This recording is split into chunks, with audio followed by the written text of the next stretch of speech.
ইতিহাসের পাতায় কত নেতার নাম লেখা হয় সোনার অক্ষরে, কত আন্দোলন, ক্ষমতা আর কারাবাসের গল্প ঠাঁই পায়।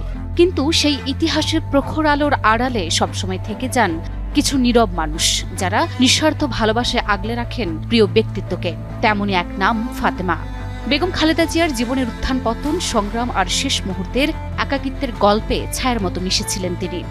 শেষ মুহূর্তেও খালেদা জিয়ার নীরব সঙ্গী ছিলেন গৃহকর্মী ফাতেমা।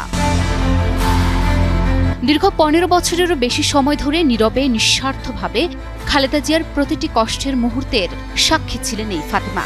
কারাগারের অন্ধকার প্রকোষ্ঠ, গৃহবন্দিত্বের নিঃসঙ্গতা, হাসপাতালের দীর্ঘ রাত কিংবা বিদেশ সফরের প্রতিটি ধাপে, এমনকি শেষ নিঃশ্বাস পর্যন্ত খালেদা জিয়ার পাশে ছিলেন সেই নীরব সঙ্গী। ক্ষমতা বদলেছে, সময় বদলেছে, কিন্তু বদলায়নি ফাতেমার অবিচল উপস্থিতি। বেগম জিয়ার প্রতিটি নিঃশ্বাসের সাথে মিশেছিল ফাতেমার অক্লান্ত সেবা। ফাতেমা বেগম ভোলা সদর উপজেলার শাহমাদার গ্রামে জন্মগ্রহণ করেন। ২০০৮ সালে স্বামীর মৃত্যুর পর ২ সন্তানকে নিয়ে ঢাকায় আসেন এবং ২০০৯ সালে খালেদা জিয়ার বাসভবনে গৃহকর্মী হিসেবে যোগ দেন।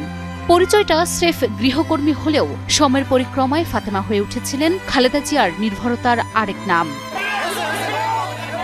২০১৮ সালের সেই বিষাদময় দিনটির কথা কি ভোলা যায়? যখন সাবেক প্রধানমন্ত্রী কারাগারের অন্ধকার প্রকোষ্ঠে প্রবেশ করেছিলেন, তখন ফাতেমা ছিলেন স্বেচ্ছায় কারাবরণকারী।